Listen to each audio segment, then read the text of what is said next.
నోరు మూసుకొని కూర్చోండి.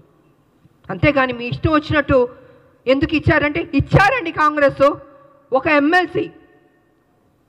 ఆ ఎమ్మెల్సీ ఇచ్చినందుకు కూడా మీకు అంత బాధేస్తుంది బీజేపీకి, టీఆర్ఎస్ అంటే. మా రాజకీయ నాయకుల శత్రువులారా బంద్ చేయండి.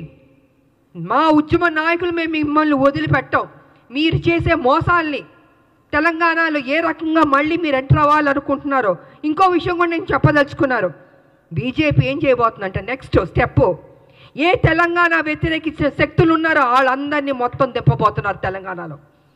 మళ్ళీ బ్యాక్ టు స్క్వేర్ వన్ని తెలంగాణ తీసుకురాబోతున్నారంటే వాళ్ళ పెత్తనం ఉండాలి. వ్యతిరేకించిన శక్తుల్ని, తెలంగాణ ఉద్యమం నాయకులు ఉండకూడదు, తెలంగాణ ప్రజలకి ప్రాధాన్యత ఉండకూడదు, మళ్ళీ బాంచన్ని కాలు మొక్కుతానా అనే పరిస్థితికి బీజేపీ తీసుకురాబోతుంది. ఇది సత్యం, ఇది తెలుసుకోవాలి అందరూ. అందుకే ఎవరు ఉద్యమ నాయకులు ఉన్నారో వాళ్ళందరినీ తొక్కేద్దాం, వాళ్ళ నోటిని బంద్ చేద్దాం. వాళ్ళు కనపడకూడదు, వినపడకూడదు, మాట్లాడకూడదు. ఇదే కదా మాతో చేసింది మీరు. మీ పార్టీలో ఉంటే ఏం గౌరవాలు ఇచ్చారు? ఎందుకు మీ పార్టీని బయటికి వెళ్ళాల్సి వచ్చింది? వాస్తవాలు ఇదండి. ఆ రోజు మీ బీజేపీలో కొంచెం వెనక్కి వెళ్దామండి. నేను మొన్న బీజేపీలో ఉన్నప్పుడు ఒక విషయం మీరు గుర్తుపెట్టుకోండి. కిరణ్ కుమార్ రెడ్డి గారు తెలంగాణను వ్యతిరేకించి ఆయన అసభ్యకరంగా మాట్లాడి తెలంగాణ ఉద్యమానికి నేను ఒక్క పైసా ఇవ్వను తెలంగాణకి, ఏం పీక్కుంటారో పీక్కోండి అన్నాడు కదా ఆయన. అలాంటి ఆయన్ని, తెలంగాణకు వ్యతిరేక ఉన్న మనిషిని మొన్న బీజేపీలోకి ఎంటర్ అవుతే నాకు నిజంగా ఉండబుద్ధి అవ్వలేదు. ఆ స్టేజ్ మీద నేను వాకౌట్ అయిపోయి వెళ్ళిపోయాను. నేను ఎవరంటే కిషన్ రెడ్డి గారి ఫ్రెండ్ ఆయన. ఆ రోజు నుంచి బీజేపీకి నా మీద ఒక కక్ష. అంటే వాళ్ళ మనుషుల్ని తెలంగాణ వ్యతిరేక శక్తిని వస్తే అక్కడ నేను బయటికి వెళ్ళిపోతున్నానంటే చూపించుకోకూడదు. ఎందుకు చూపించుకోకూడదండి? తెలంగాణని అవమానపరిచి తెలంగాణకి మేలు చేయని కిరణ్ కుమార్ రెడ్డి గారు లాంటి వాళ్ళు మిగతా ఇంకొకళ్ళు ఏమైనా ఉంటే ఎందుకు నేను వచ్చి మీకు ఎస్ బాస్ అని చెప్పాలండి? ఇలాగ అనేక కారణాలు ఉన్నాయండి. ఈ అనేక కారణాల వల్లే ఈరోజు విజయశాంతి మీద, రాములమ్మ మీద ఒక ఎమ్మెల్సీ ఇస్తే అయ్యో ఎందుకు ఇచ్చారు, ఎలా ఇచ్చారంటే పేపర్ వచ్చి ఇచ్చారండి.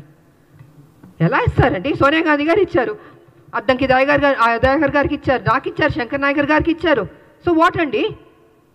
కష్టపడ్డా అనుకుంటాం, కష్టపడ్డాం, ఆస్తులు అమ్మాం, తెలంగాణను కాపాడాం, ప్రతి నిమిషం కాపలా కుక్కలా మేము కాపాడుతామండి. కానీ మీరేం చేస్తున్నారు?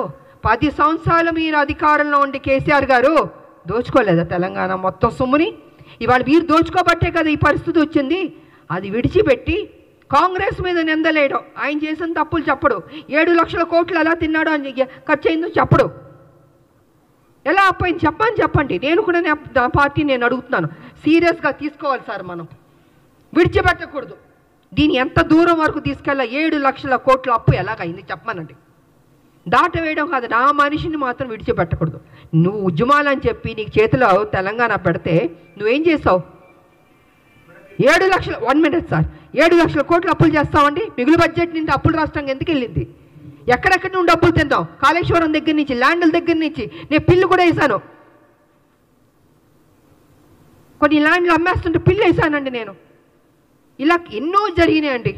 అందుకే వాళ్ళు చెప్తున్నాను నేను, కేసీఆర్ వాస్తవాలు నువ్వు మాట్లాడాలి. సమయం దగ్గర పడింది.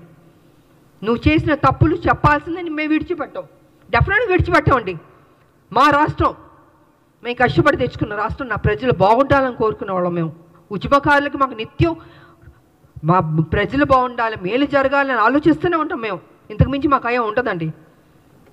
కాబట్టి నా పార్టీని రిక్వెస్ట్ చేసేది ఏంటంటే విడిచిపెట్టకూడదు సార్ మనం.